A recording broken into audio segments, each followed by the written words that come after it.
Good afternoon, everyone. My name is Tweet Coleman, and I'm one of the hosts for the Florida Aviation Network. We're live and in the clear this afternoon, and we're at Central Florida Aerospace Academy at the Aerospace Center for Excellence at the Sun and Fun Complex in beautiful Lakeland, Florida. It's a special year. It's the 49th year of having the air show, so it's very, very special. And Brandon, I was saying earlier, it'd be fun to talk to somebody that's been here since day one. So if anybody is in that situation, be sure to let us know, because we'd love to interview you next year and how it's progressed through the years. But this afternoon, we have Brandon Gardner with us. Hi, Brandon. Hello, nice to meet you. And Brandon has a very special business, I would say, because he gets to fly to the islands, and he's going to tell us a lot about flying to specifically to the Bahamas, right? And that'll be fun to hear. But before we start, how did you get into aviation, Brandon? So I was 12 years old. I was in the Cub Scouts at the time, and my Cub Scout pack had a event with the Young Eagles at the airport. Okay. And I got to ride in the front, and my friends got to ride in the back, and I got back from that and said, Mom, Dad, I want to be a pilot, and it kind of never went away. That's it, huh? That was it. So I got the bug. Where was this? Where did you? That was at the Stewart Airport at Witham Field. Okay. It was a Mooney 201. Oh, and a Mooney, too. Yeah. How did you wiggle your way up to the front seat? I think I raised my hand before all the other kids, and I thought it was so cool. I remember seeing all the steam gauges in the panel, and I couldn't see over the dash, and it didn't matter, and that was it. Did the pilot let you handle the controls, the yoke? He did. He did? He did, yeah. Looking back now, I realized we probably went around the pattern a couple times, and ever since that moment, I couldn't let it go. Wow. How did you feel? Oh, well, as a kid, it's exciting enough just to even be at the airport. Right. And, when somebody invites you into his or her airplane, it kind of takes you to a whole nother level. And right. I just remember being super excited and wanted to go back and thought it was the coolest thing in the world. Wow. Wow. Now, were your parents there watching you? They were. They were? They were, yeah, very nervous, as any mom and dad would be. But Okay. Did you fly over water? Because Stewart's kind of on the coast there, did you? Yeah, so the Stewart Airport sits pretty much right on the intercoastal. Yeah. So in the pattern, you're inevitably over the water anyway. But any farther than that, not at that time.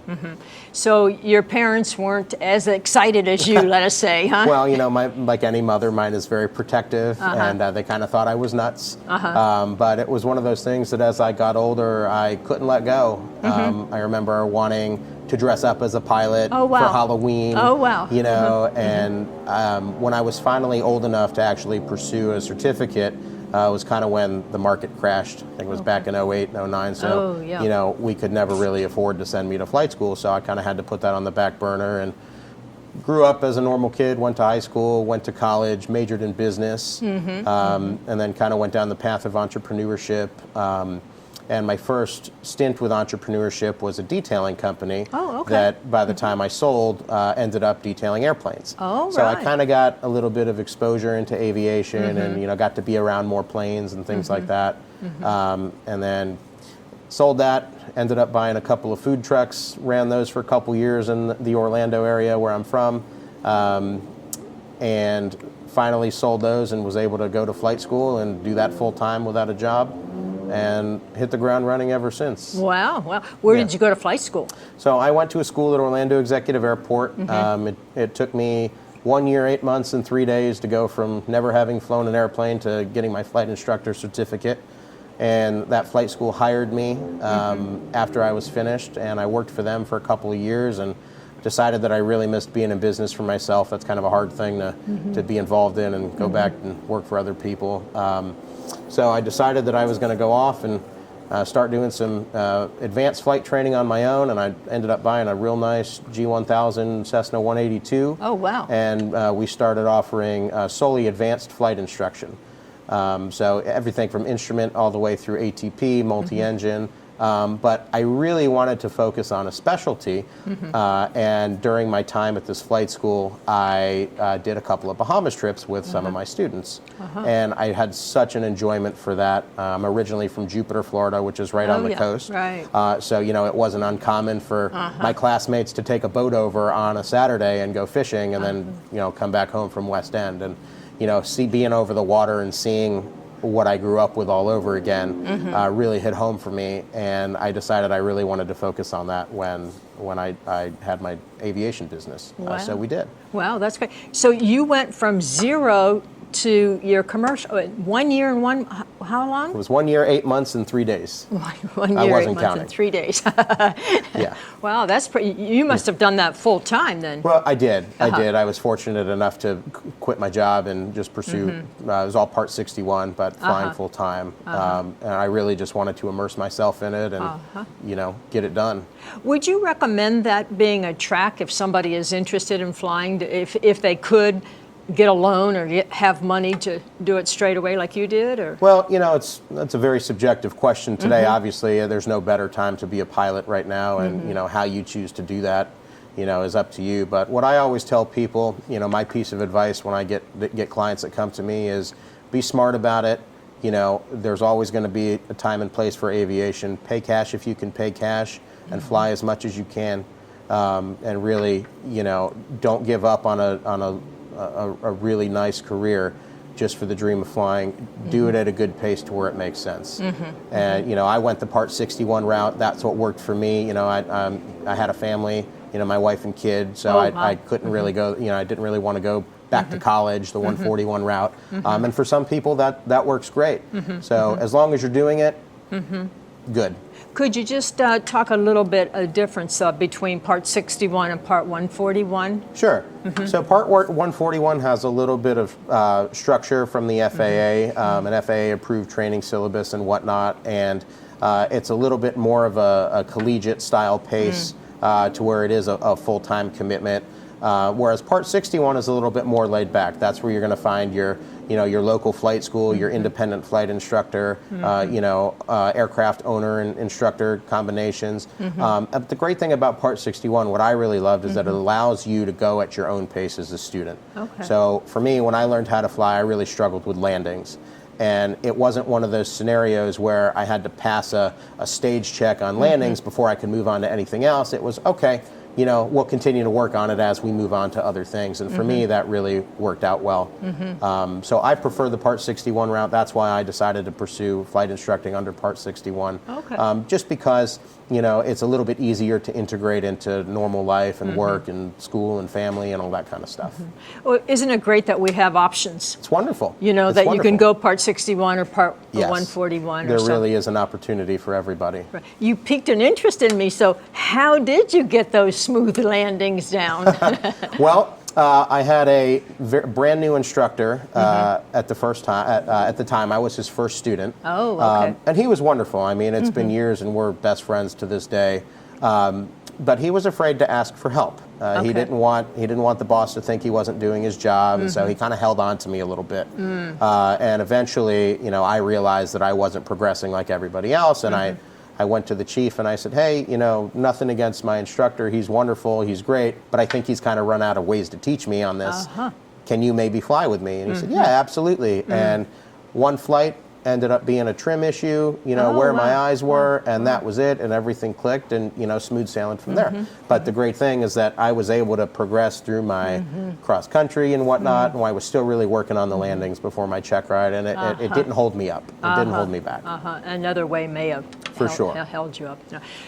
Kudos to you for, going to your chief pilot and asking for somebody else, or specifically him. Yeah. Well, fortunately, that was kind of the environment back then that was great. conveyed, and it was a real small, family-like atmosphere, and with their open door policy, I felt like I could do that, and my instructor was glad I did, and he knew from that point, hey, I can go get some help. We don't know everything as new instructors, and I know I certainly didn't when I started teaching. Right. And as they say, that last 3 inches is the most important thing of the flight, right? Oh, I mean, well, all I had going through my head was I'm bringing this $250,000 piece of metal within inches from the ground, and I'm trying not to mess it up. Right. So. right. Yeah. So really got in my head. reframing a little bit helped, huh? Sure, absolutely.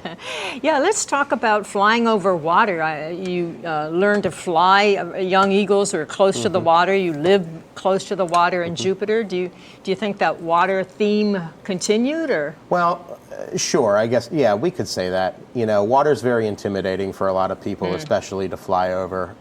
The great thing about the Bahamas is that it's only 55 miles off of Florida's east coast. And once you hit your first island, there's over 700 islands and keys that you're going to fly all the way down to Turks and Caicos. Okay. So there's always, you know, a suitable, safe option. And, you know, as part of my training course, you know, I teach that. I point out some things that people may not realize. You know, in the event of an emergency, we're prepared, just like we are for everything else. We have our survival equipment, we have our life jackets, we have our EPIRB devices, you know, but there's other things that are available to us. We have boats we can land next to. We have beaches we can land next to. And it really takes a lot of the fear out, and that's really what I try to push. Now, when you fly over water, do you have to have extra flotation gear on the airplane, or? The only thing you're required to have are life jackets. Okay. That's a Bahamian regulation. Obviously, unless you're flying for hire in the United States, that would pose some additional regulations. But under Part 91, as long as you're not operating for hire, you don't need anything. Okay. So life jackets, and then a life raft obviously is always recommended. One of those better to have it and not need it than need it and not have it type situations. And we fly with additional safety equipment as well. Some you know, personal locator beacons and signaling devices and things like that. And all that. Yeah. Sure. Do you have to have the jackets on, or they have to be in the airplane? No, they just have to be in the airplane. Okay. But it's very smart to wear those inflatable life jackets that you can buy at any of your big box retailers, where you can just pull a rip-cord if you need it. And they fit real nice under your seatbelts. A lot of pilots do that. So whenever customers come to you, is it sometime a sales job talking about flying over water, or how do people take to that? Usually when people see me, it's more of a bucket list item. So they've always wanted to do that, or maybe they visited at a prior point in life on a cruise ship or by boat. And now they're in aviation, so it's time to fly over there. So the excitement usually outweighs the fear or the uncertainty, but it most always comes up. And you know, what I tell people is, the airplane doesn't know it's over water, and it's not more prone to failure. You know, that was my line whenever I was flying. I would tell my customers, the airplane doesn't know if it's a male or a female flying, so relax. That's right. That's right. So you use that for over water all as well. All the time. Well, tell us, what is a typical flight to fly to the Bahamas? What time do people arrive, and what is your altitude? And so we offer a lot of day trip flying. So a big part of our business is teaching pilots one-on-one how to fly from Florida to the Bahamas, or anywhere for that matter. But all depending on which island you want to go to, you know, it's as close as a 38-minute flight for me in my 182 from Fort Pierce to Freeport, and it could be up to 2.5 hours depending on which out island we're going to. Okay, how many outer islands can you land at? There are 16 major islands, but there are a ton of small, sometimes private or restricted airports that's very easy to land at even with permission. Oh, really? So we just hosted a trip. We were out in Freeport in the Exumas for a couple days, and a couple pilots stopped at a few little smaller strips on the way back before we came back to the U.S. and just kind of explored what else was out there. Well, these strips, are they paved? So most of the runways are paved. There are some that are not. There are some that are gravel or in a little bit worse shape than your traditional U.S. runway. But Freeport and Nassau, Exuma, most of your major islands, they're as good a runways as you're going to find in the United States. And can you land at night? Do they have lights? You can't fly VFR at night over there, nor would you want to. I don't recommend it for VFR or IFR, only because it really is like a black hole. But a lot of the airports don't have permanently installed lighting. Okay, good. And do you offer checkouts to certified pilots so they can? We sure do.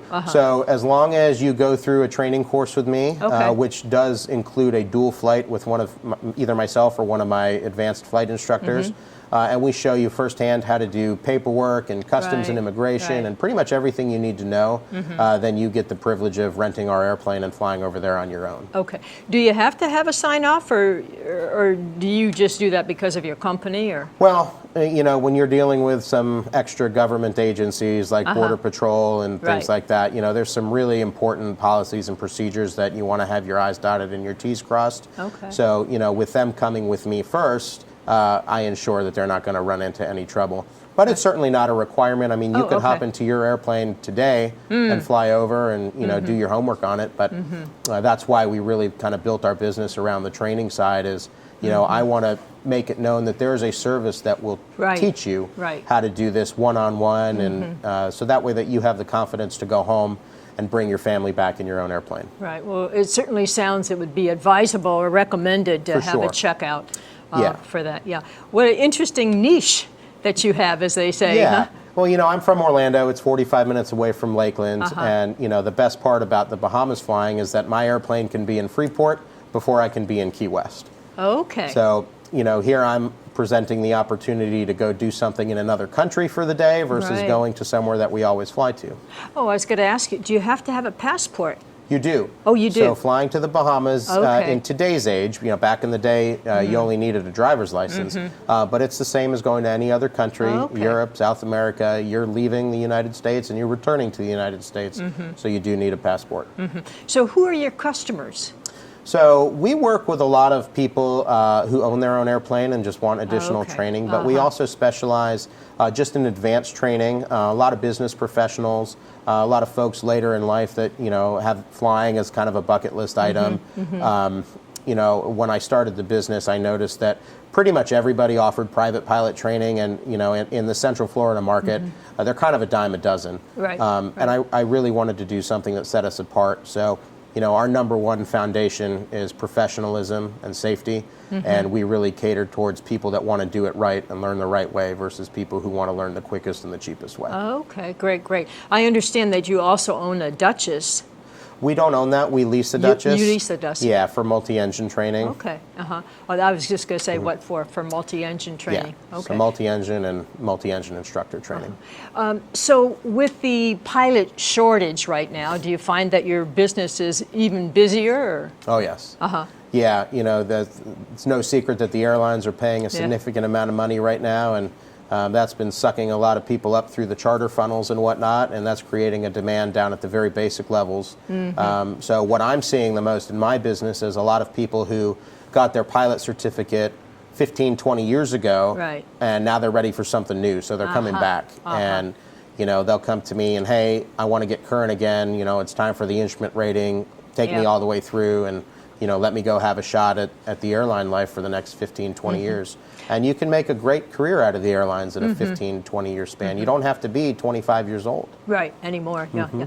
So, Brendan, are you a little bit interested in going to the airlines, seeing that they need people? And I can tell you they have my attention, but really, you know, where the general aviation side stands is I love the work and family balance. I've got a little 5-year-old girl, and cute. I love being home every night. And you know, the great thing about being in flight training and doing these cool experiences of staying local, you know, it allows me to go do what I love, but I can be home for dinner every night. And if I want to go away, I can go away. Yeah, that kind of trumps an airline sometimes, doesn't it? Yeah, it's a very special thing. And we need more people like yourself that are interested in flight instruction and making it a career, because as we know, usually it's a stepping stone, right?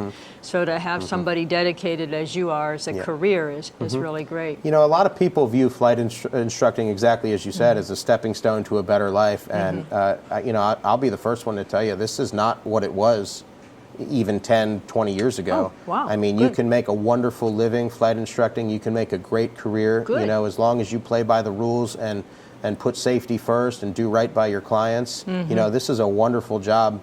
Wonderful job. Good. Yeah, that's what we're all about here at Florida Aviation Network, safety first. So thanks for bringing that up. We have a couple of minutes. What would you like to tell our viewers at home? So for anybody that's maybe wanted to fly to the Bahamas before, just go do it. You know, take it as a challenge. experience something new. Don't be afraid to go to new places. And let me know if you need any help. I mean, that's what I'm here to do. I'm also an ambassador for the islands of the Bahamas. What does that mean? So that's basically, I work with the Ministry of Tourism, Investments, and Aviation, who's going to be on your show on Thursday. Okay. And there's a very select group of pilots in the United States who the government looks to promote tourism in the general aviation market in the Bahamas. It's my way of giving back. I don't get paid anything for it. Okay. But, you know, I make myself available as an expert in private flying in the islands, and I'm here to help. So I get emails and phone calls all the time from people, you know, hey, I'm planning my first flight, you know, what advice do you have? And I'm always happy to chat with you. Okay. Yeah. Okay. Well, that's good to know. What's your telephone number? Yeah. That's okay. I'm sure they have your website. What is your website? Our website is premierflightsolutions.com. premierflightsolutions.com. Okay. That's great to have a resource for the Bahamas. Thank you very much. Thanks for being with us today. Well, thank you for having me. I appreciate it. Okay. And this is Tweet Coleman. And until we tweet again, keep the blue side up always.